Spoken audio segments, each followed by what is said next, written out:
마태복음 3장입니다. 3장 2절 그리고 4장 17절을 한번 보도록 하겠습니다. 같은 말씀인데요.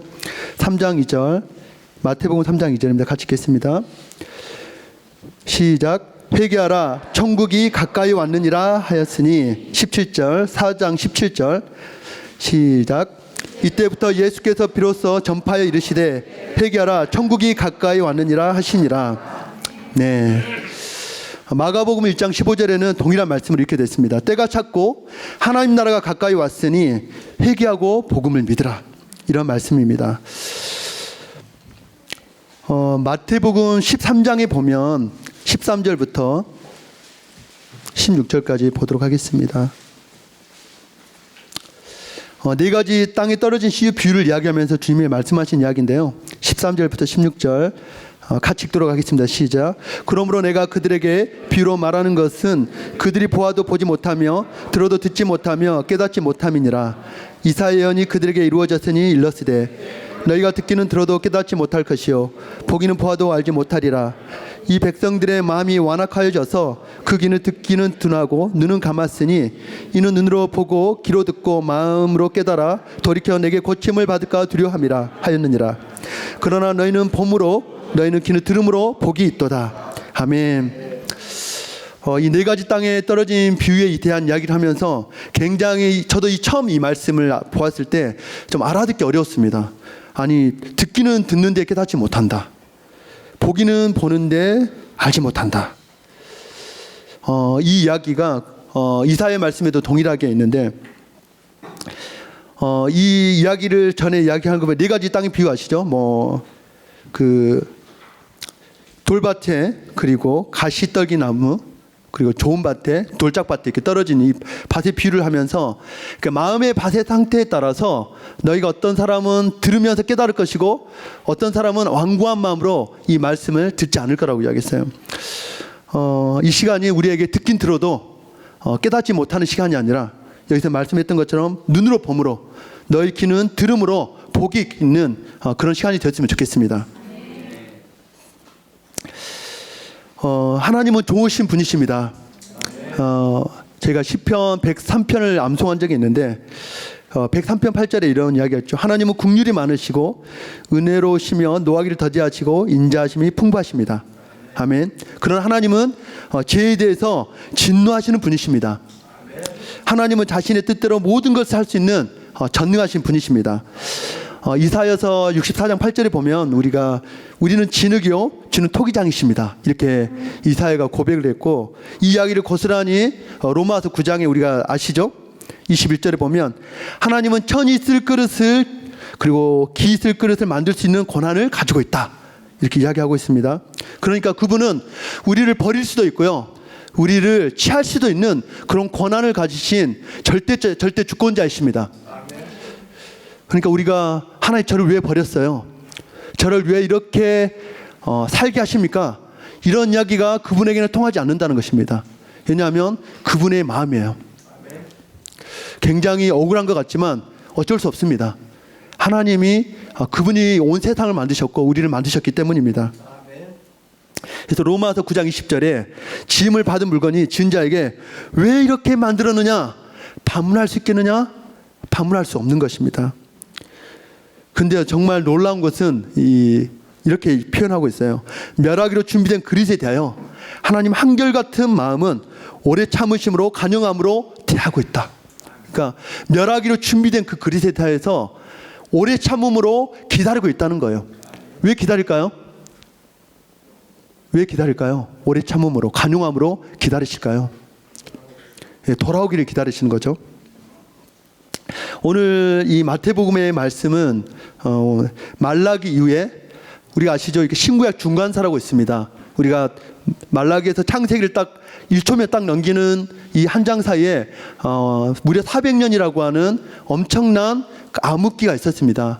하나님의 말씀이 임하지 않는 때였어요. 그런데 이 말라기를 지나서 마태복음 첫 장을 열면서 처음 하나님의 메시지가 임합니다. 그 메시지가 뭡니까? 오늘 우리가 나눴던 그 이야기예요. 회개하라 천국이 가까이 왔느니라. 이 이야기를 하는 겁니다. 처음으로 들려진 400년의 어둠을 깨고 들려진 메시지였습니다. 근데 그 메시지는 모든 사람들을 불편하게 하는 메시지였어요. 여러분, 회개 생각하면 어떤 마음이 드세요? 회개라는 단어를 들으면 어떤 정서가 드시죠? 일단 부담이 된다. 그죠? 일단 거북하다. 듣기 싫다. 교회에서 회개 설교를 굉장히 잘하지 않죠? 불편하다고, 듣기 싫다고, 거북하다고 회개를 하지 말아야 됩니까? 어떻게 생각하세요? 이야기를 안 하시네요. 진짜 불편하신가 봅니다. 네. 회개하면 당장 뭔가 내가 잘못한 것에 대한 그런 목록이 쫙 제 머리에 스쳐 지나가지 않습니까? 저도 이 얘기를 딱 듣는데 딱 펼치자마자 다른 이야기는 좋은데 이 이야기가 저의 마음을 굉장히 불편하게 했습니다. 한번 여러분에게 묻겠습니다. 저와 여러분에게. 여러분 지금까지 살아오면서 여러분의 영혼을 걱정해 본 적이 있습니까? 나의 죄 때문에 영원히 하나님을 만날 수 없다는 슬픔과 고통에 슬퍼해 본 적이 있습니까? 나의 죄 때문에 영원히 지옥에 갈 수밖에 없는 사실 때문에 잠을 못 자본 적이 혹시 있습니까? 이 말은 이렇게 이야기할 수 있겠죠. 사랑하는 여러분, 회개한 적이 있습니까? 그리고 지금도 회개하고 계십니까?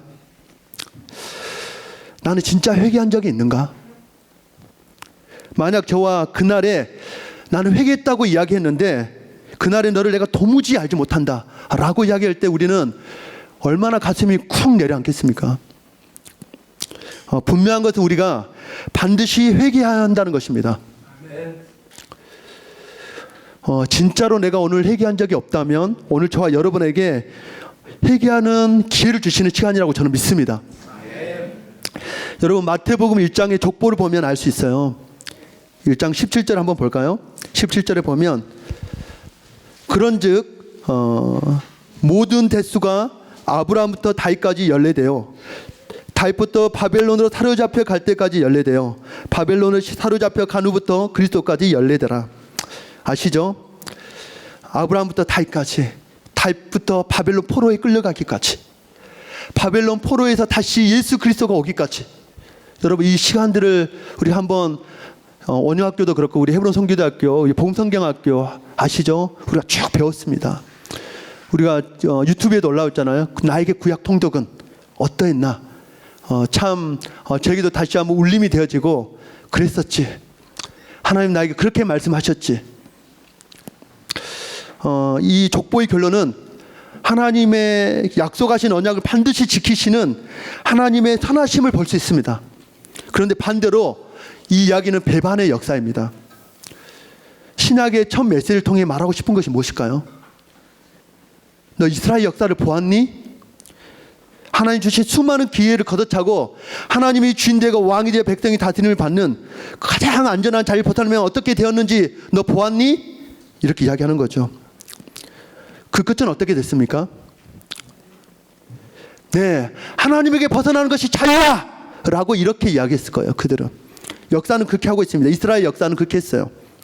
그런데 그들이 도저히 빠져나올 수 없는 오히려 그 공포의 감옥으로 스스로 기어 들어가는 꼴이 됐어요. 인자하고 사랑이 많은 하나님의 통치를 거부한 결과는 너무 비참했어요.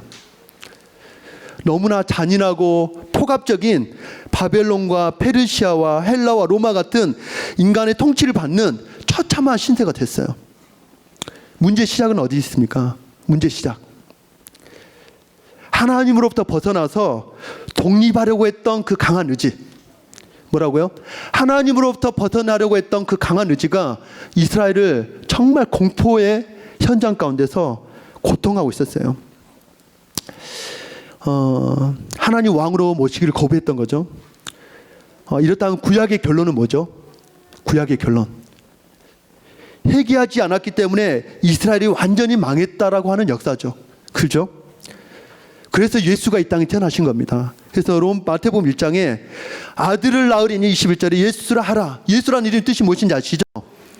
자기 백성을 그들의 죄에서 구원할 자라.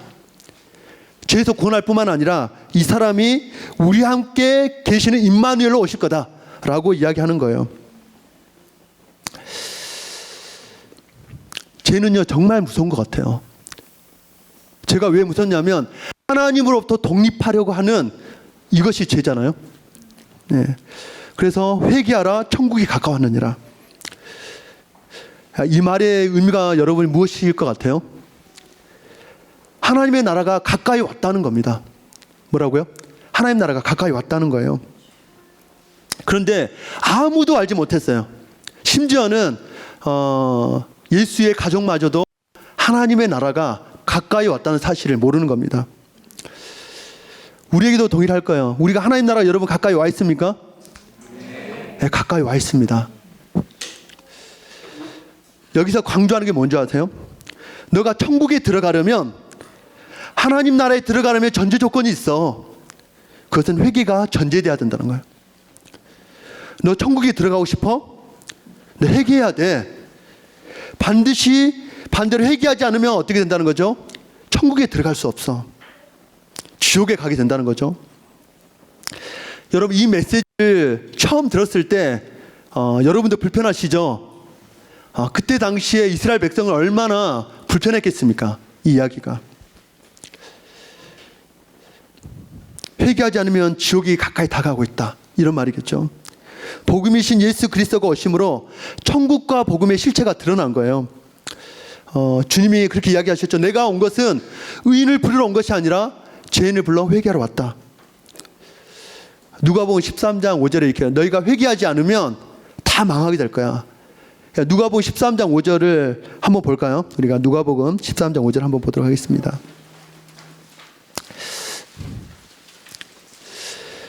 너희에게 이르노니 아니라 너희도 만일 회개하지 아니하면 다 이와 같이 망하리라. 어떤 사람이 예수님에게 찾아온 거예요. 뭐라고 이야기하냐면, 빌라도가요 갈릴리 사람들의 피를 제물에 섞어서 죽였답니다. 굉장히 끔찍한 일을 빌라도가 하는데, 제물로 완전히 어떻게 했는지 죽였는지 모르겠어요. 그런데 굉장히 끔찍한 이야기를 예수님에게 이야기하는 거예요.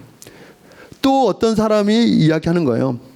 이야기를 들으면서 예수님이, 너희 갈릴리 사람들아, 이같이 해받음으로 모든 갈릴리 사람보다 죄가 더 있는 줄 아느냐? 이 사람들이 이렇게 죽은 것은 너희보다 더, 다른 갈릴리 사람들보다 더 죄가 있어서 죽었는 줄 알아? 그렇지 않아.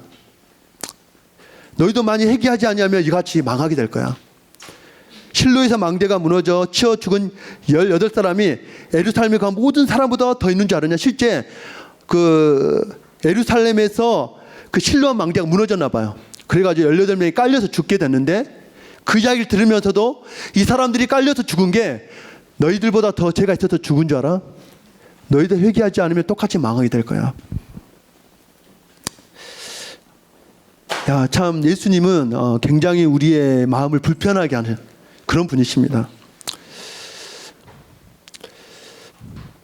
사랑이 많고 선하신 그 주님이 설교 중에 이런 망한다, 회개하지 않으면 망한다, 우리가 알다시피 지옥 설교를 많이 하셨잖아요. 아까 우리 선교사님도 이야기했지만 로이드 존스 목사님이 쓴 회개라는 책이 이런 이야기가 있어요. 참 제가 이것을 읽으면서 공감이 되더라고요. 그리스도인에게 회개의 특징이 삶으로 나타나지 않는다면 그리스도인이라는 이름표를 떼어버리는 것이 차라리 낫다라고 이야기하는 거예요. 성인들의 전기나 과거 하나님의 교회에서 두각을 드러낸 영적 거인들의 이야기를 읽다 보면 자신의 삶에서 진정한 회심을 체험하고 하나님의 능력과 은혜를 맛본 사람들은 누구나 회개의 표징을 드러냈습니다. 그러므로 저는 회개 없는 구원은 없다고 서슴지 않고 말씀드립니다. 회개의 필요성이야말로 성경이 논쟁하지 않는 절대적인 증거 중 하나입니다. 성경은 회개를 말할 뿐입니다. 성경은 회개를 자명한 일로 여깁니다. 회개하지 않고 그리스도인이 되는 것이 가당키나 하겠습니까? 회개의 의미를 깨닫지 못하면서 기독교의 구원을 맛볼 수 있는 사람은 아무도 없습니다. 그러므로 저는 회개야말로 지극히 중요한 문제임을 강조하는 바입니다. 세례 요한은 사역을 시작하면서 죄를 용서하는 회개의 세례를 선포했습니다. 최초의 전도자가 선포한 메시지는 바로 회개였습니다. 회개는 절대적으로 필요한 것입니다. 사도 바울 또한 전도 여행을 다니면서 하나님께 회개하라고, 우리 주 예수 그리스도를 믿으라고 촉구했습니다. 아멘. 여러분, 이때 사항을 보면요, 실제 이 사항을 보면 회개를 선포하면 안 되는 사항입니다. 이스라엘 백성에게 회개를 선포하면 안 되는 상황이에요. 왜냐하면 세례 요한이 광야에서 회개를 선포했을 당시에 이스라엘 상은 너무나 비참했어요. 로마의 통치 아래에서 신음하고 있었고요. 거기에 한 나라의 속국이어도 모자란데 거기에 또 다른 왕이 있어요. 누구죠? 헤롯 왕이 그곳에서 분봉왕으로 그들을 괴롭히고 있습니다. 폭군으로 그들을 억압하고 있어요. 정말 고통스러운 것은 영혼의 위로를 주할 종교 지도자들 있잖아요. 바리새인과 서기관들이 그들에게 율법의 조문 하나하나를 지키면서 하나님에게 구원을 얻는다고 거짓말로 그들 속이면서 두려움을 조장했어요. 그러면 이때 선포해야 될 메시지는 어떤 메시지겠어요? 어떤 메시지겠어요? 생각해 보십시오. 얼마나 그 영혼이 고통 가운데 신음하고 목말라 있겠어요. 가슴이 그 가뭄에 이렇게 물이 말라서 쩍쩍 갈라듯이 그들의 심령이 얼마나 목마름으로 쩍쩍 갈라져 있었겠어요. 그런데 그 피폐하고 지쳐있는 백성들에게 필요한 메시지가 따뜻하고 온기 있는 메시지가 아닐까요? 그죠? 여러분, 로마에게 고통당하고 있나요? 여러분, 헤롯 왕에게 지금 억압당하고 있나요? 하나님이 여러분을 도와서 위로해 줄 거예요.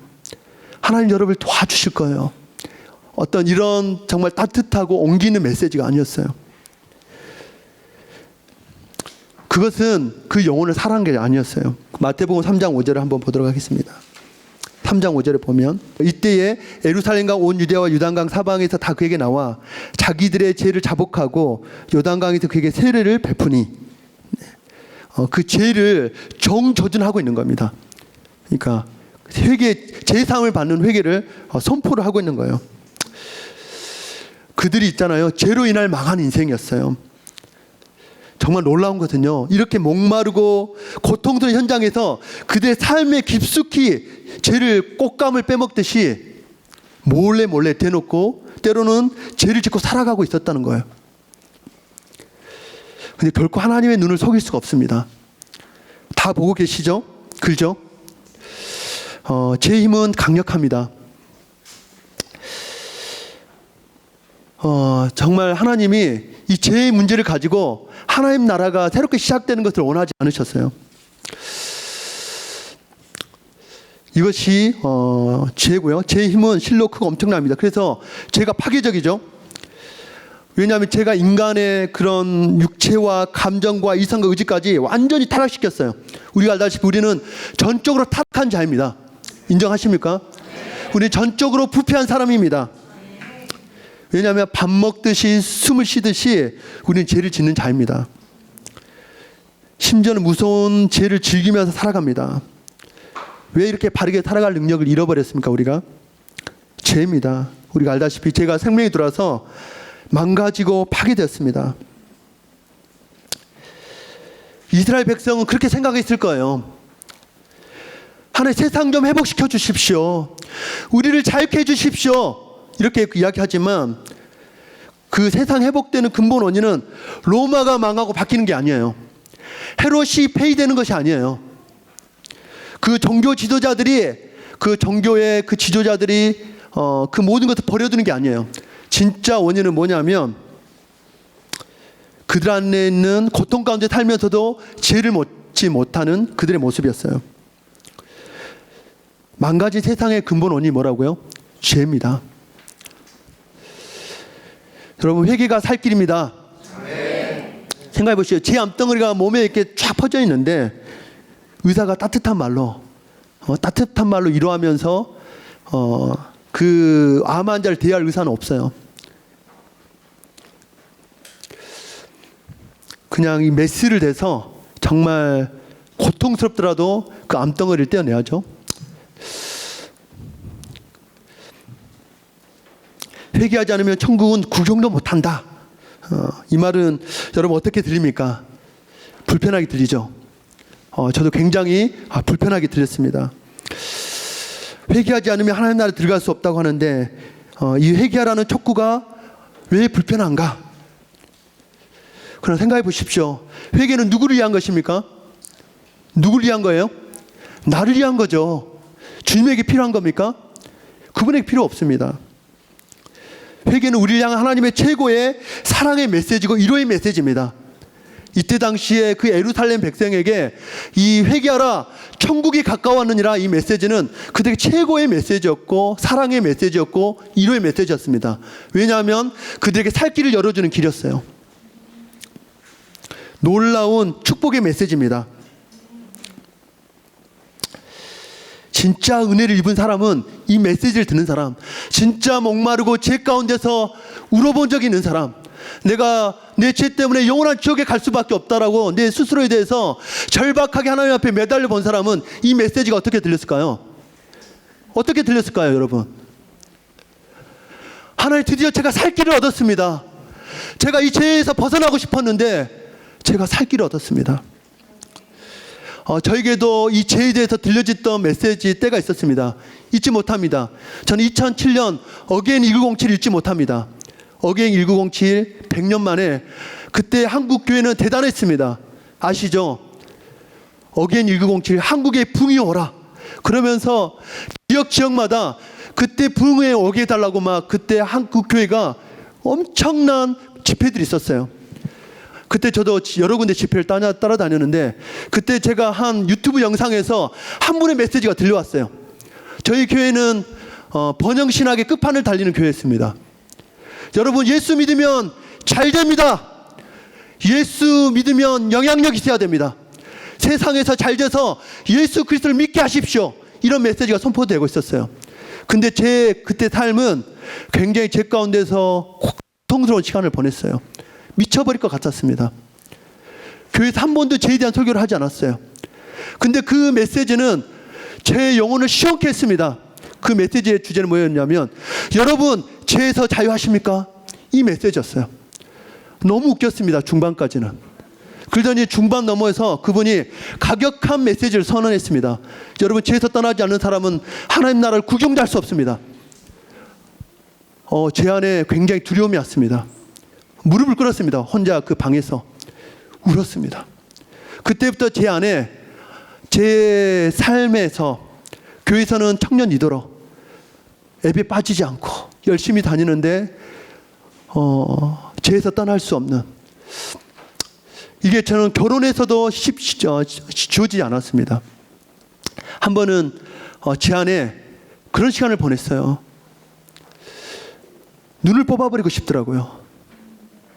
정말 어떻게 내가 이 죄를 없앨 수 있다면 뭔가의 조치를 하고 싶었던 거예요.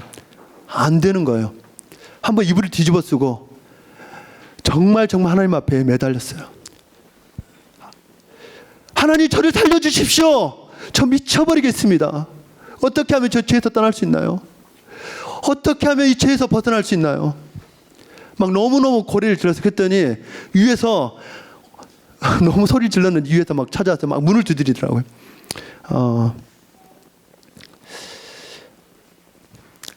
죄는 정말 강력하다는 사실을 제가 싸워보면 싸워볼수록 쉽지 않다는 사실을 발견하게 됩니다. 여러분, 죄에서 자유하십니까? 우리가 온영학교에 다니고 헤브론 선교대학교에 다니고 선교사가 되어도 여러분 죄에서 자유하십니까? 그러면 해결을 어느 정도 강도로 해야 되나? 어느 정도 강도를 해야 되나? 하나님의 요구는 강력하더라고요. 예수님의 선포는 하나님 나라를 위한 절대적인 요구입니다. 아멘. 너 하나님 나라에 들어가기를 원하니? 너 세상을 포기해. 죄를 포기해. 그리고 너 자신을 포기해. 너 어떻게 할래? 결정해. 촉구하는 것입니다. 그렇지 않으면 너는 하나님 나라 구경도 못한다 라고 이야기하는 거예요. 하나님 나라가 동이 서 있던 뭔가 같이 내가 붙잡는 그것을 통해서 너는 가장 먼 곳에서, 하나님 나라에서 가장 먼 곳에서 너는 그 지옥에 가게 될 거야. 너 지옥행에 가게 될 거야. 여러분, 내 영혼에 대해서 걱정해 본 적이 있으신가요? 이 땅에서 하나님과 멀어지려는 그 모든 것, 하나님 나라를 들어가지 못하도록 하는 모든 것에 대해서 배설물로 여기고, 이 마태복음 4장에 보면 물론 과정을 겪겠지만 하나님이 회개하라 천국이 가까웠느니라 하면서 그 바로 나오는 내용이 뭔지 아세요? 어부들을 부르세요. 어부들을 부르시는데 19절에 보면 나를 따라오라, 내가 너희를 사람을 낚는 어부가 되게 하리라. 20절에 곧 그들이 그물을 버려두고 예수를 따르니라. 여러분, 버리는 것만이 능사가 아닙니다. 여러분, 버리는 게 능사가 아니에요. 버리고 예수 그리스도를 따라야 됩니다. 아멘. 전부를 따라야 돼요. 하나님의 통치권에 완전히 순복해서 나의 모든 방향을 전환해서 하나님에 대한 새로운 인격적 관계가 일어나야 됩니다. 만약 일어나지 않는다면 여러분은 하나님 나라를 갈 수 없습니다. 하나님의 유일한 요구는 회개입니다. 아멘. 회개를 촉구하십니다. 모든 사람에게 차별 없이 구원으로 가는 유일한 길을 가르치고 가르치기 위해서 가차없이 엄격하게 요구하는 것이 뭐냐면 회개라는 거예요. 저는 이 말보다, 제가 이렇게 이야기하는 것보다 실제 상황은 더 심할 거예요. 그렇죠? 이 이야기는 제가 이야기하는 것이 아닌 걸 아시죠? 여러분, 구원의 조건은 뭐죠? 뭡니까? 믿음입니다. 그죠?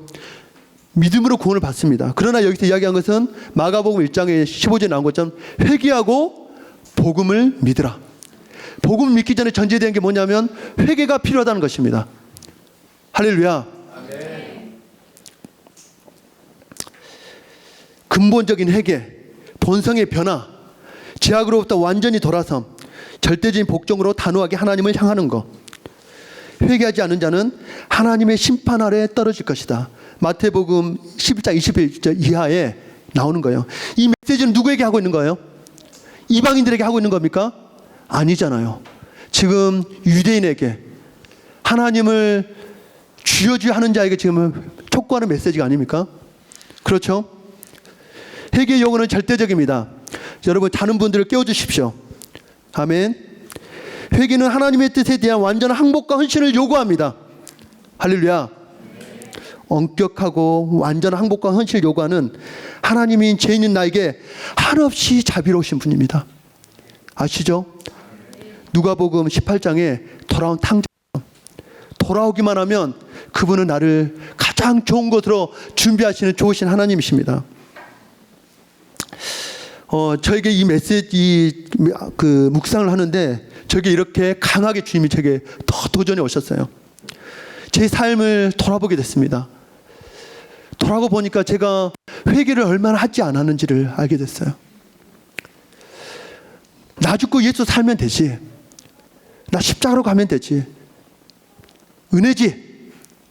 그러나 내 삶 가운데 돌아보면 회개할 것들이 너무너무나 많다는 것이 제 삶을 다시 한번 진지하게 생각하게 됐습니다.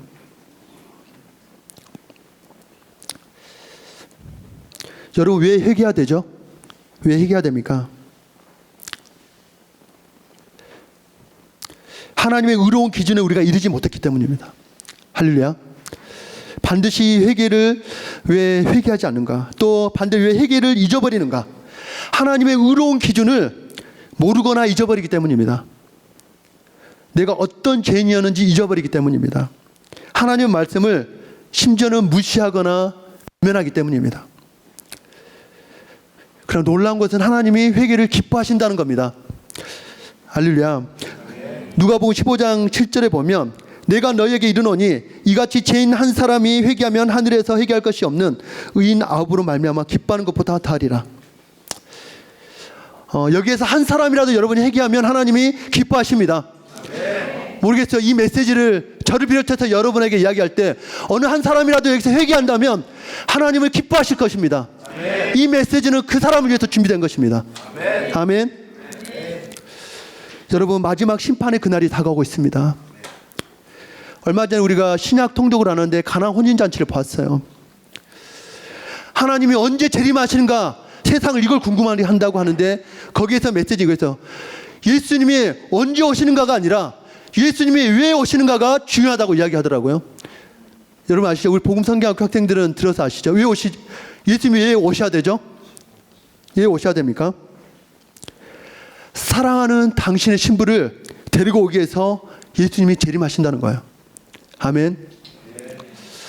사랑하는 신부로 준비해야 될 것이 있다면 뭘까요? 정결이죠. 정결. 우리 요한계시록을 보도록 하겠습니다. 요한계시록. 지금 우리가 요한계시록 같은 마지막 세대를 살고 있습니다. 그렇죠? 일곱 교회에게 하나님이 촉구하는 메시지가 있잖아요. 단 한 가지더라고요. 단 한 가지. 뭔지 아세요? 회개하라. 회개하라는 거예요. 에베소 교회를 향해서 2장 5절에 보십시오. 제가 읽어보겠습니다. 여러분들 같이 눈으로 보십시오. 그러므로 어디서 떨어졌는지를 생각하고 회개하여 처음 행위를 가지라. 만일 그리하지 아니하고 회개하지 아니하면 내가 내게 가서 내 촛대를 그 자리에서 옮기리라. 버가모 교회 2장 16절. 그러므로 회개하라. 그리하지 아니하면 내가 속히 가서 내 입의 검으로 그들과 싸우리라. 두아드라 교회 2장 20절. 내가 그에게 회개할 기회를 주었으되 자기의 음행을 회개하고자 하지 아니하는도다. 타देख교회 3장 3절. 그러므로 내가 어떻게 받았으며 어떻게 들었는지 생각하고 지켜 회개하라. 만일 깨지 아니하면 내가 도둑같이 이르느니 어느 때 내가 이르는지 내가 알지 못하리라. 라오디아 교회 3장 19절입니다. 무릇 내가 사랑한 자를 위하여 책망하여 징계하노니 그러므로 내가 열심을 내라. 회개하라. 아멘. 회개하라는 겁니다. 놀라운 것은요, 이 5교회가 똑같은 죄가 있어요. 뭔지 아세요? 음행의 죄예요. 음행의 죄. 에베소 교회에 어떤 걸 허용했냐면 니골라당의 행위를 허용했어요. 여러분, 니골라당이 뭔지 아세요? 지금에 말하면 구원파예요. 우리 거듭났기 때문에 이제 우리의 모든 죄가 과거, 현재, 미래의 죄 용서받았기 때문에 우리 죄 지어도 우리는 구원받아. 이게 니골라당의 행위였어요. 굉장히 무서운 메시지죠. 그 다음에 버가모 교회도 똑같습니다. 발람의 교훈을 따랐어요. 그들은 우상의 제물에 먹게 하였고 그때 당시에 이 뭐냐면 행음을 했다는 거예요. 여기도 똑같이 니골라당의 교훈을 따르고 있다는 거죠. 지금 한국교회, 우리에게 지금 가장 무서운 메시지가 뭡니까? 나 과거, 현재, 미래의 죄 용서받았고 칭의로 의롭게 되었기 때문에 내 죄는 내가 어떤 상황이 있어도 내가 무한한 죄를 질지라도 하나님 나에게 무한히 용서할 거야. 내 하나님께, 전쟁 하나님께 돌아가는 겁니다. 두아디라 교회 이세벨을 허용했어요. 행음했습니다. 참 놀라운 건요, 이때 당시 요한계시록 시대 당시가 여러분 아시죠? 도미티아누스 황제 때 엄청난 핍박과 박해가 있었던 때입니다. 이런 죽느냐 사느냐의 기로 앞에 서 있는데 진짜 놀라운 것은 이런 죽느냐 사느냐, 우리 바울 영화에 봤지만 그때 어떻게 됐나요? 막 그리스도인들이 그 거리에 등대가 됐습니다. 사람을 산채로 태우는 그런 기가 막힌 상황 가운데 있는데 이때에도 있잖아요. 음행의 죄를 행하고 있었다는 거예요. 교회에서. 정말 무섭습니다. 정말 무서워요.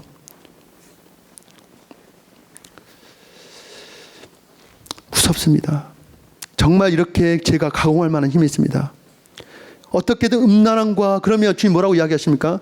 어떻게든 음란함과 자아숭배를 수단과 방법을 가리지 않고 끊어내야 돼. 그리고 하나님 나라를 얻으라는 겁니다. 아직 안 끊어져? 배부른 거죠. 그렇죠? 배부른 것입니다. 살만한 것입니다. 사생결단하지 않는 거예요. 그런데 한 가지 요청하는 게 있어요. 이기는 그에게는 내가 예수 그리스도를 주겠다. 그리고 어디를 보여주냐면 요한계시록 4장을 보여주세요. 내가 왜 죄에서 이겨야 되는 줄 알아? 천상에 너희가 그렇게 핍박을 받고 있지. 눈을 들어봐. 천상의 예배를 보여주는 거야. 하늘의 예배를 보여주는 거야. 너 힘들어도, 너 죄 가운데 어려울지라도 너가 죄를 이겨야 되는 이유가 있어. 그날에 24장로들이 어린 양 예수를 예배하는 때가 오는 거야. 아멘. 7장에 보면 수많은 14만 4천의 그 상징적인 수많은 각 족속과 백성과 방언에서 예배하는 무리들이 있다는 거예요. 7장에 9절에 보면 잘 아시는 말씀인데, 일 후에 내가 보니 각 나라와 족속과 백성과 방언에서 아무도 능히 셀 수 없는 큰 무리가 나와 흰 옷을 입고 손에 종려가지를 들고 보좌 앞과 어린 양 앞에 서서 이렇게 막 외치는 거예요. 근데 13절에 보니까 장로 중 하나가 세례 요한에게 묻는 거예요. 이 흰 옷 입은 자들이 누구며 어디서 왔냐?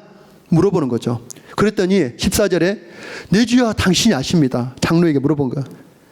그러면서 장로가 세례 요한에게 이야기하는데 뭐라고 이야기하냐면, 큰 환난에서 나오는 자들인데 어린 양의 피에서 그 옷을 희게 씻었느니라. 할렐루야. 그리고요, 이렇게 자기 죄를 예수 그리스도의 피를 의지해서, 여러분, 회개의 근거는요, 우리가 회개했기 때문에 용서받는 게 아니에요. 뭐라고요? 내가 회개했기 때문에 용서받는 게 아니고요, 예수 그리스도가 십자가에서 죽고 부활하셨기 때문에 그분의 십자가의 죽음이, 그 부활이 우리에게 회개의 근거가 되는 것입니다. 할렐루야. 이렇게 그 어린 양의 피를 씻은 사람은 17절에 이야기하는 거예요. 보좌 가운데 계신 어린 양이 그들의 목자가 되사 생수샘으로 인도하시고 하나님께서 그들의 눈에서 모든 눈물을 씻어 주실 것이다. 여러분, 그런 날이 오게 돼요. 너 그 죄 가운데 힘들었지만, 어려웠지만 다 잘했어. 내가 그렇게 힘겹게 싸웠던 내가 너의 눈물과 너의 고통을 내가 다 알고 있어. 하나님 우리 연약함을 아십니다. 아멘. 우리의 연약함을 아세요. 10절에 보면 다섯째 천사가 그 대접을 짐승의 왕좌에서 쏟으니 그 나라가 곧 어두워지며 사람들이 아파서 자기 혀를 깨물고 아픈 것과 종기로 말미암아 하늘이 하나님을 비방하여 그들의 행위를 회개하지 아니하더라. 정말 무섭지 않습니까? 이렇게 엄청난 심판이 쏟아지고 있는데 회개를 하지 않는다는 거예요. 여러분, 하나님 나라를 기다리고 계십니까? 대답이 없으시네요. 하나님 나라를 기다리고 계십니까? 하나님 나라를 들어가기를 원하십니까? 우리에게 반드시 요청된 하나님의 메시지가 뭐라고요? 회개라는 겁니다. 너 하나님 나라를 준비하는 신부에게 가장 요구되는 것이 회개라는 겁니다. 그렇다면 회개가 무엇이죠? 회개가 무엇일까요? 보통 저도 이 회개를 생각할 때 그렇게 생각하죠. 뭔가 잘못하고 있을 때, 때로는 죄를 짓고 있을 때 회개하는 말을 들으면 잘못된 행동을 고치라는 거, 그리고 죄를 떠나는 것 정도로 이해를 합니다. 그래서 지나간 잘못을 뉘우치고 고치는 정도로 생각을 하고 있죠. 회개가 먼저 잘못된 행실을 고치라는 이것도 사실이지만 이건 본래 목적이 왜곡되어 있죠. 성경에서 말하는 회개는 잘못된 행동을 고치는 것보다 근본적으로 잘못된 길에서 돌아서서 하나님에게로 돌아가야 됩니다. 메타노이아 아시죠? 여러분 들어보셨을 거예요. 마음과 생각의 근본적인 변화를 이야기하는 겁니다. 왜 마음이 변화돼야 되죠? 마음이 변화되지 않으면 행동이 변화되지 않기 때문이다. 마음이 변화되지 않으면 죄를 떠날 수 없기 때문입니다. 여러분, 정말 놀라운 건요, 우리가요, 나를 위해서 잘못을 뉘우칠 수도 있어요.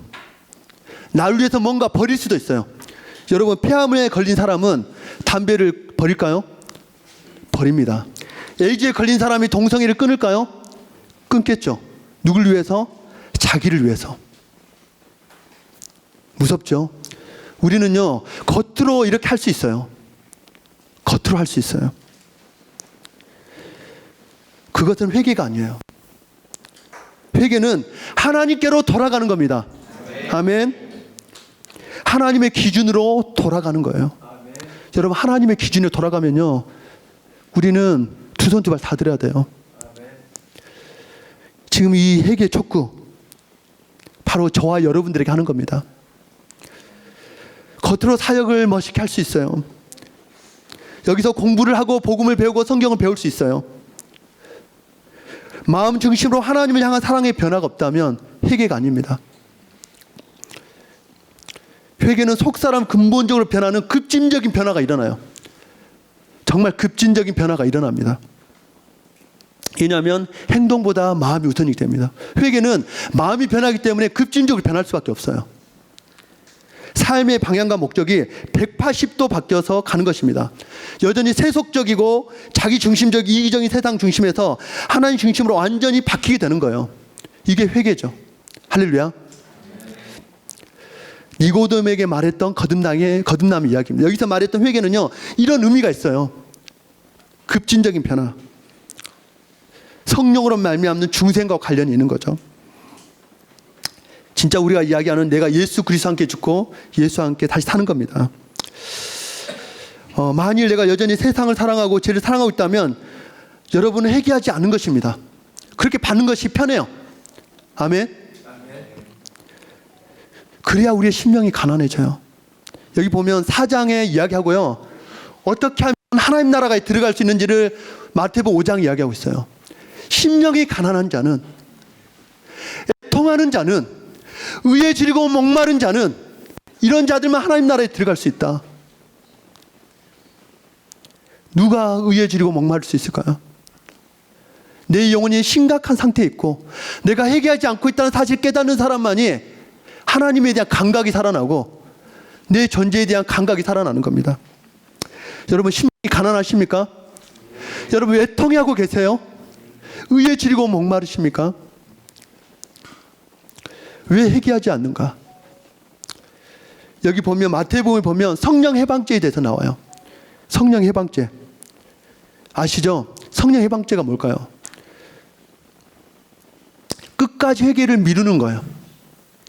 계속 하나님이 촉구하시는데 독사의 자식들아 외치는데도 끝까지 회개를 미루고 죄를 합리하고 죄의 달콤함에 나를 버리지 못하는 거예요.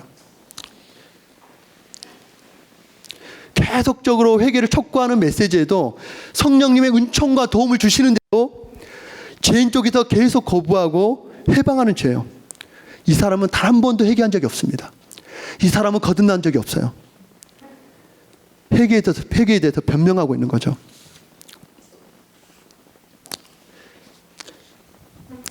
한번 여러분 돌아보십시다. 우리가 자신의 구원에 대해서 어떤 사람은 체념하는 사람도 있더라고요. 어떤 사람은 나의 구원에 대해서 진하게 교만해서 너무 확신하는 거죠. 회개를 안 하는 거예요. 그리고 내 삶의 행위로 짓는 열매가 없으니까 회개를 하지 않는 거예요. 다 알면서도 하나님의 말씀을 일부러 거부하는 거스른 태도, 죄에 대해서 집착을 포기하거나 거부하지 않고 죄를 완고하게 하는 그런 고집스러운 태도. 2007년도에 그때 나의 회개, 지금도 저는 회개해야 됩니까? 회개해야 됩니다. 무엇을 회개해야 되는가요? 하나님의 기준이 있기 때문입니다. 여러분은 회개하고 있습니까? 주님이 물으십니다. 너 회개하고 있니? 회개가 사라지면 우리 안에 나타나는 현상이 어떤 건지 아세요? 회개가 사라지면 사람들 안에 첫 번째 반응은 우리가 잘 아는 것처럼 죄에 대해서 무감각해집니다. 회개가 없는 삶을 살수록 어떤 현상이 일어나냐면 우리의 마음이 강팍해집니다. 성경을 공부해도 복음을 배우고 선포해도 내 삶에 회개가 일어나지 않으면 우리의 삶의 변화는 요원합니다. 자신의 삶과 영혼의 고통이 자신이 살해하고 칼을 들이대는데도 전혀 이역감을 느끼지 않는 무감각한 상태가 됩니다. 이렇게 회개하지 않으면 어떤 현상이 일어나냐면 모든 문제의 원인 분석을 누구에게 돌리냐면 자기에게 찾지 않습니다. 문제의 원인을 다른 사람에게, 일부에게 찾습니다. 여러분 한번 돌아보십시오. 항상 화살을 누구에게 찾고 있는지 한번 여러분 돌아보십시오. 나에게 찾고 있는지 아니면 다른 사람을 향해서 찾고 있는지 한번 여러분 돌아보십시오. 원인 제공은 여러 가지입니다. 맞습니다. 그 사람이 제공할 수도 있어요. 환경이 제공할 수도 있어요. 그러나 중요한 것은 내가 해결하는 것입니다. 죄로부터 해결되고 해결하려고 하지 않으면 핵심을 놓치는 거예요. 회개가 살 길입니다. 여러분 아시죠? 회개 없이 평안이 없고요. 회개 없이 하나님을 만나는 일이 없고요. 회개 없이 십자가를 경험할 수 없고요. 회개 없이 자기 부인과 자기 십자가를 할 수 없습니다. 도대체 회개가 뭡니까? 자기를 진지하게 보는 사람 아니에요? 그렇죠? 자기 부인과 자기 십자가를 왜 안 됩니까? 왜 화살을 다른 사람에게 돌리죠? 왜냐하면 내가 죄인이라는 사실을 망각하기 때문입니다. 아, 나 심각하구나. 정말 내가 심각하구나. 그리고 회개하지 않은 사람들의 분명한 특징이 있는데 뭔지 아세요? 엉뚱한 길로 갑니다. 헛된 꿈을 꾸고요. 아버지를 떠나려고 합니다. 탕자처럼 떠나려고 합니다. 여러분 스스로 한번 자기 삶을 한번 돌아보십시다. 끝까지 회개하지 않는 사울을 보십시오. 40년의 기회를 줬어요.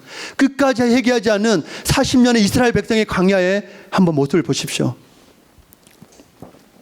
잘못된 회개를 한번 들어보겠습니다. 가인 아시죠? 나는 가인이 아니야 이렇게 생각하지 마시고요.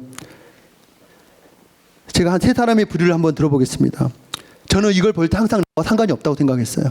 가인 아시죠? 하나님이 회개하라고 촉구한 최초의 사람이었어요. 제가 너를 다스리지 못하도록 해라. 너 선을 행해라 말했는데 살인적인 마음을 회개하지 않고 동생 아벨을 쳐 죽였어요. 하나님이 물었어요.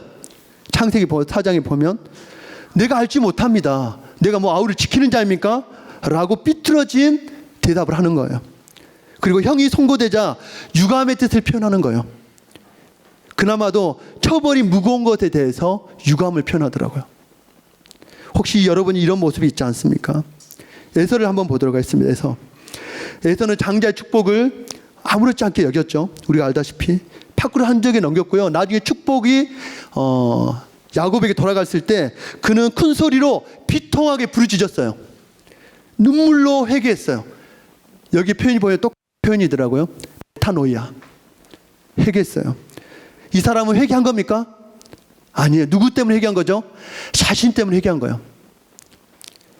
자신이 회개한 것이 아니라 아버지의 생각을 바꾸어 달라고 회개하는 거예요. 부르짖는 거예요.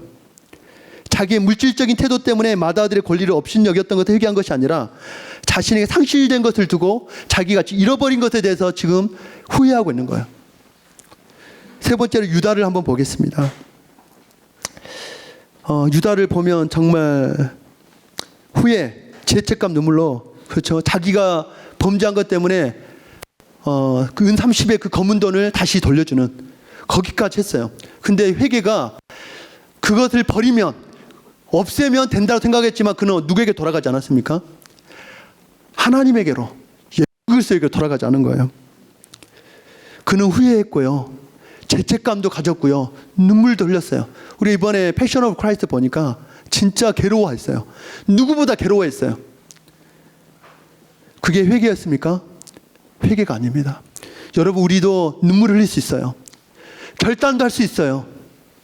결심도 할 수 있어요. 그런데 거기서 계속 지속되지 않는다면 여러분 회개한 것이 아니에요. 우리 마태복음으로 다시 한번 돌아가도록 하겠습니다. 마태복음 4장으로 한번 돌아가겠습니다. 마태복음에서 예수님이 말씀하셨던 회개에 대해서 이야기하는데요. 마귀에게 시험한 3가지 시험이 있어요. 마귀에게 시험한 3가지 시험이 있는데 그 3가지 시험 여러분 아십니까? 첫 번째로는 뭐죠? 돌을 떡덩이가 되게 하라. 두 번째로는 하나님의 아들이어든 성전 꼭대기에서 내려봐라. 그리고 세 번째로는 천한 만국과 영광을 나에게 절하면 줄게. 이런 이야기입니다. 이 마태복음 4장을 묵상하다가 회개하라 천국이 가까웠느니라. 그런데 그 예수의 시험이 있는 거예요. 왜 이 마태복음은 이 마태는 왜 의도적으로 예수의 시험을 이 메시지 앞에 놔뒀을까라는 묵상이 되었습니다.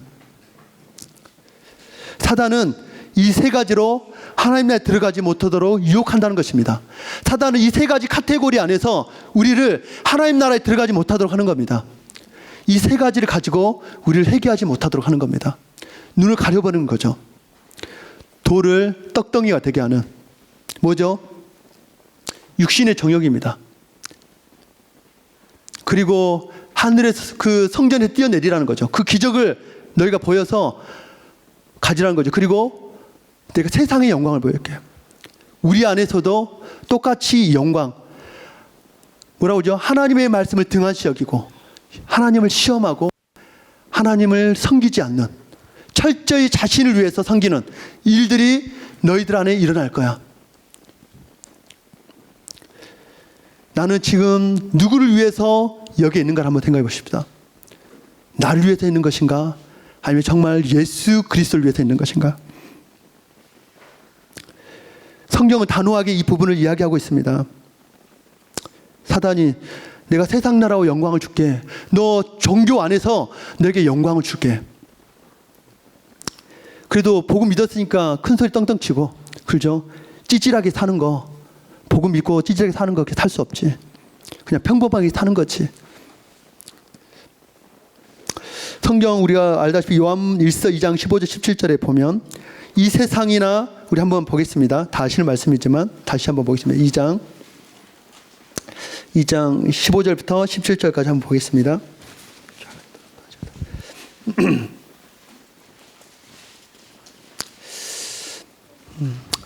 읽겠습니다. 시작. 15절부터 시작. 이 세상이나 이 세상에 있는 것들을 사랑하지 말라.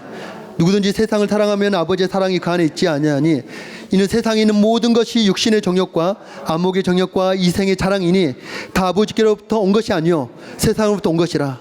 이 세상도 정욕도 지나가되 오직 하나님의 뜻을 행하는 자는 영원히 거하느니라. 아멘. 세상의 모든 것이 딱 세 가지 딱 줄이면 안목의 정욕, 육신의 정욕, 이생의 자랑이라고 딱 이야기하는 거예요.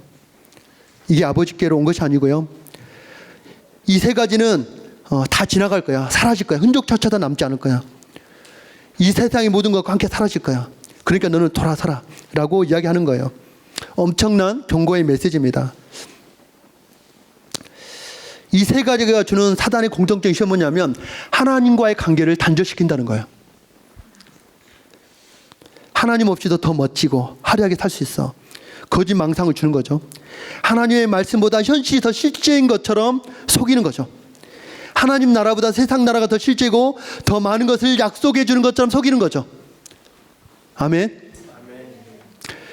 여러분, 사단이 실제 존재하는 걸 믿으시죠? 아멘. 우리는 보이지 않게 속고 있습니다. 세상의 시스템과 가치를 움직이는 정사와 권세와 권력을 통해서 지금 세상을 움직이고 있습니다. 정말 무서운 것은 겉으로는 모든 것을 하는데 마음만큼 하나님께로 향하지 않는 이 세 가지 안에서 여러분은 혹시 이 세 가지 카테고리 안에서 여러분 미혹당하고 유혹당하고 있지 않습니까? 여러분 어떠신가요?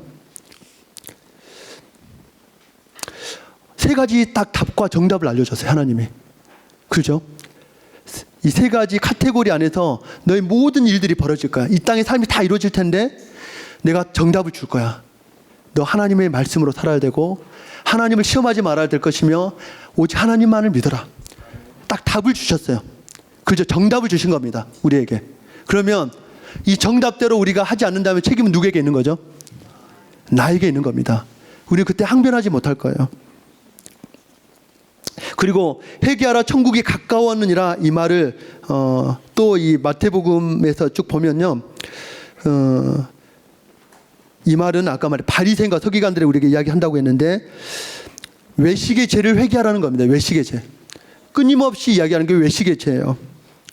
기도할 수도 있고요, 성경을 암송도 많이 할 수 있고 헌신도 할 수 있고 그러나 이치 이동만 될 수 있어요. 종교적 울타리 안에서 세상이 하는 일을 똑같이 하면서 우리가 살아갈 수 있다는 이야기를 하는 겁니다. 가장 무서운 것이 겉으로는 아무런 문제가 드러나지 않는데 속으로는 세상을 갈망하고 홀로 있을 때 몰래 그 죄악을 탐닉하고 이 세 가지 카테고리의 범죄 안에서 벗어나지 못하는 사람인 것입니다. 여러분 돌아보십시오. 마가복음 3장 7절에 이야기하잖아요. 요한이 많은 바리새인과 사두개인들에게 독사의 자식들아, 누가 너희를 가르쳐 임박한 진노를 피하라 하느냐. 외식의 중심은 마음의 동기입니다. 그럼 회개는 언제 시작이 될까요, 여러분? 회개. 여기 마태복음 5장부터 7장까지 보면 정말 하나님 나라가 얼마나 좋은 나라인지를 좀 보게 되더라고요. 비판하지 않고 원수도 대적하지 않고 원수를 사랑하고, 그렇죠? 근데 이런 것들에 대해서 주님이 하나님 나라 들어가기 위해서는 이 한 가지라도 너희가 어기면, 로마서 1장 28절부터 31절에 보면 28가지 죄가 나오잖아요. 수근수근하는 죄. 또 뭐가 있죠? 굉장히 많죠. 우리는 저도 이 말씀 앞에 서는데 참 두렵고 떨리더라고요.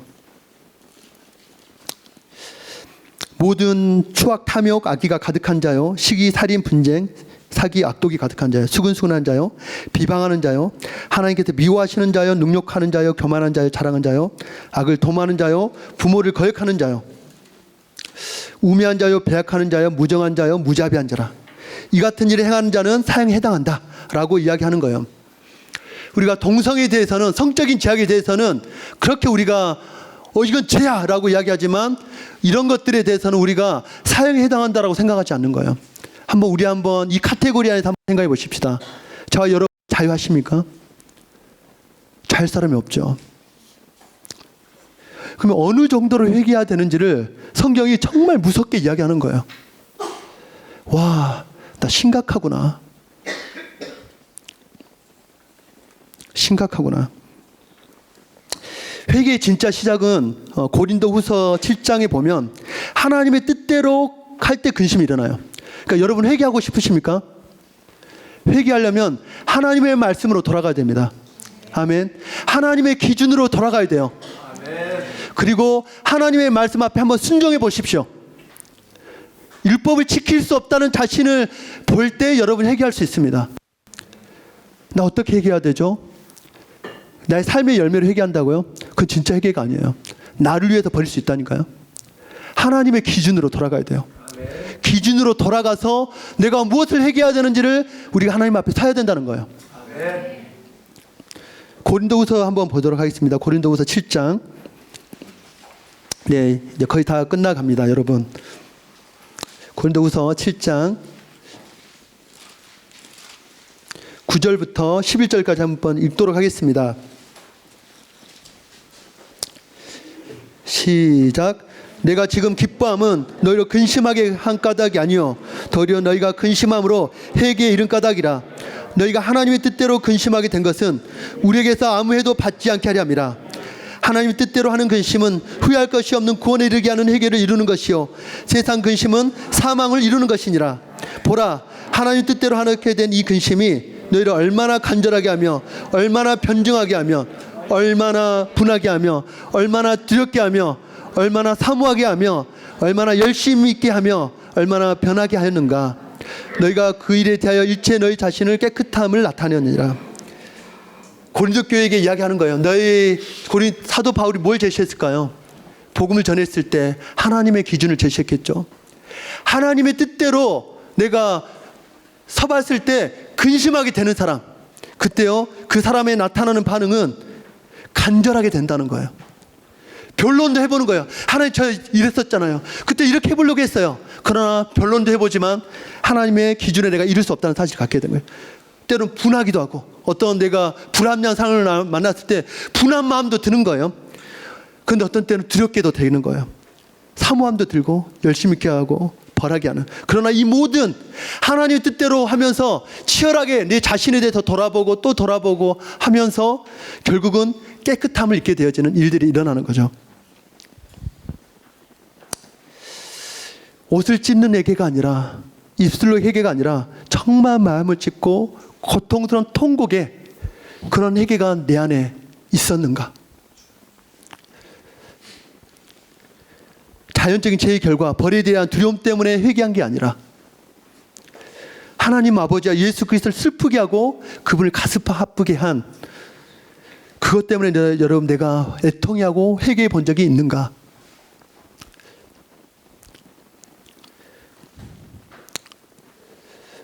정말 우리에게 하나님이 요청하시는 겁니다.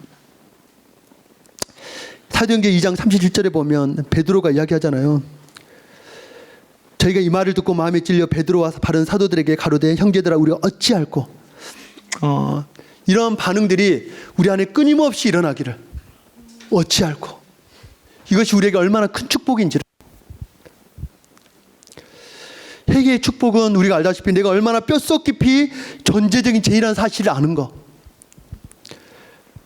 이때부터 복음이 열리기 시작합니다. 여기가 시작이죠. 그렇죠.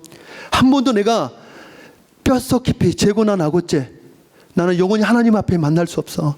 나 끝장이야 라는 사실을 가보지 않은 사람은 복음의 시작도 열리지 않은 겁니다.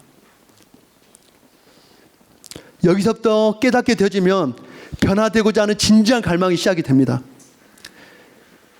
그리고 죄에 대해서 떠나고 싶은 대가 지불하고 싶은 그런 마음들이 우리 안에 일어납니다. 할렐루야. 하나님을 향한 활짝 마음이 열립니다. 그리고 그 무한한 사랑과 측량할 수 없는 은혜 때문에 하나님이 말씀하신 엄격한 조건에도 내가 순종해야겠다라는 마음이 생깁니다. 이런 마음들이 여러분 안에 생기고 계시나요? 진정을 회개하면 어떤 일이 일어납니까? 진정을 회개하면 죄에 대한 자복이 일어납니다. 마태복음 3장 6절에 보니까 자기들의 죄를 자복하고 요단강에서 세를 받는데 이 모습을 실제 이렇게 찾아보니까 주석에 찾아보니까 공개적으로 자기 죄를 자복했대요. 공개적으로. 우리가 말하는 복음학교에서 공개적으로 죄를 자복하는 일이 저는 성경에 없는 줄 알았더니 실제 이 안에 있었더라고요. 어린아이부터 어른까지, 가난한 사람부터 부한 사람까지, 많이 배웠던 못 배웠던 모든 사람들이 여기서 자기 죄를, 은밀하게 지었던 모든 죄를 자백하는 일들이 생긴다는 거예요. 두 번째로는요, 죄를 버리는, 우리가 알다시피 회개의 한 장이 분명하게 나타나는 특징은 죄를 버린다는 겁니다. 아멘. 죄를 버립니다. 그리고 대가 지불을 합니다. 다른 사람의 마음을 아프게 했던 거, 다른 사람의 명성과 재산에 해를 입혔던 거, 가능한 모든 것을 동원해서라도 그것을 반드시 보상하고야만은 그런 대가 지불들이 실제 일어난다는 겁니다. 아멘. 회개하는 심령에 이런 견딜 수 없는 마음들이 일어나요. 그리고 세 번째로는 성령을 선물로 받게 된다는 겁니다. 이것은 뭐냐면 거듭나게 된다는 거죠. 여기가 성령을 선물로 받는다고 하죠. 영어로는 그 안에 있는 거룩한 영, 너희 안에 내주하시는 그리스도의 영, 성령이 내주하시는 역사가 너희 안에 일어난다는 거예요. 그리고요, 열매를 맺게 된다는 겁니다. 여러분, 회개가 요구하는 변화는 뭐냐면 열매입니다. 뭐라고요? 열매입니다. 여러분, 열매를 보십시오. 열매를 보이게 해서 회개하는 게 아니고요, 회개한 사람은 반드시 열매를 맺게 될 수밖에 없어요. 두 번째는 뭐냐면 그 열매를 맺는 일이 지속적으로 되는 것입니다. 진정한 회개를 한 사람들은 끝나는 게 아니고요, 지속적으로 되는 거예요. 죄를 버렸으면 그 죄를 버린 것에 대해서 지속적인 현상들이 일어난다는 겁니다. 잠깐 유혹을 받을 수 있어요. 잠깐 넘어질 수 있어요. 그러나 그 죄에 대해서 용납하지 않는다는 거예요. 반드시 벗어나는 일들이 일어난다는 겁니다. 수근수근 비방하는 거, 남을, 부모를 거역하는 거, 매정한 거, 무자비한 거, 마음으로 살인했던 거, 이 모든 것들에 대해서 반드시 이런 일들이 일어난다는 겁니다. 한번 우리 돌아보십시다. 나 진정한 회개한 적이 있는가? 우리 마리아 누님 아시죠? 음란의 죄를 버렸습니다. 삭개오 물질을 버렸습니다. 바울 자기의 의를 버렸습니다. 요한 혈기를 버렸습니다. 실제 이런 일들이 일어납니다. 아멘. 옛사람의 습관과 삶으로 결코 돌아갈 수 없습니다. 이전으로 결코 돌아갈 수 없습니다. 진짜 회개한 사람은 결코 돌아갈 수 없습니다. 옛날의 성격, 기질, 습관으로 결코 돌아갈 수 없습니다. 열매가 반드시 드러납니다. 회개에 합당한 열매가 반드시 드러납니다. 여러분, 열매를 맺게 해서 회개하는 거 아니에요. 회개했기 때문에 열매를 맺는 거예요. 입으로 회개하는 것만이 아니라 로마서에서 말하는 입으로 예수를 신뢰한다는 이야기가 뭔지 아시죠? 키리오스, 주를 신하면 목숨을 거는 거예요. 로마 시대 예수 그리스도를 주로 신하는 것은 그런 일이었어요. 아멘. 우리가 그런 일인 거죠. 생명을 걸고 회개를 하는 겁니다. 마태복음 3장 10절에 이미 도끼가 나무 뿌리에 놓였으니 좋은 열매를 맺지 아니한 나무마다 찍혀 불에 던져지리라. 여러분, 우리 경각심을 가지십시다. 저는 내가 구원을 받지 못했나? 이런 나의 의구심, 의문은 건강한 의구심이라고 생각이 듭니다. 아멘. 왜냐하면 그날에 내가 회개했다고 생각하면서 주님을 앞에 버려짐을 당하는 것보다 내가 회개하지 않았구나, 내가 진정 거듭났나, 나 정말 하나님 앞에 서 있는가 라는 의구심은 정말 우리를 살리는 의문이라고 생각이 듭니다. 할렐루야. 여러분, 우리가 2년마다 성인들은 건강진단 받지 않습니까? 아멘. 우리의 공동체 안에서도 한 분이 2년마다 건강진단을 했는데 갑상선암이 드러난 거예요. 감사하죠. 아멘. 건강진단을 한 겁니다. 우리의 영혼의 건강진단. 나는 좋은 열매를 맺고 있는가?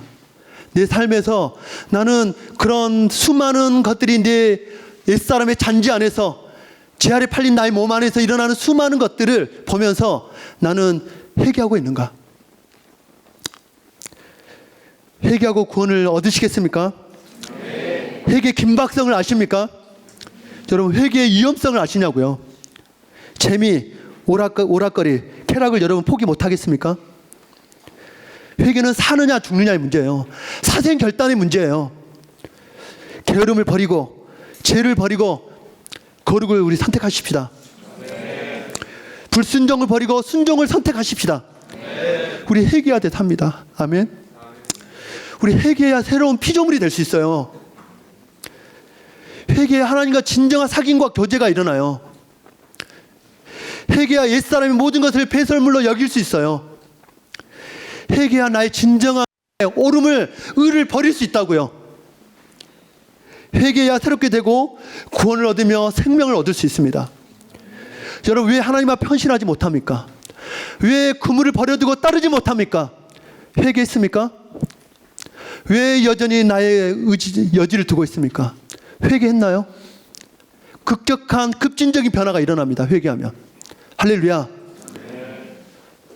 그날은 생명을 찾는 이는 적고 협착하고 찾는 이가 적다고 했어요.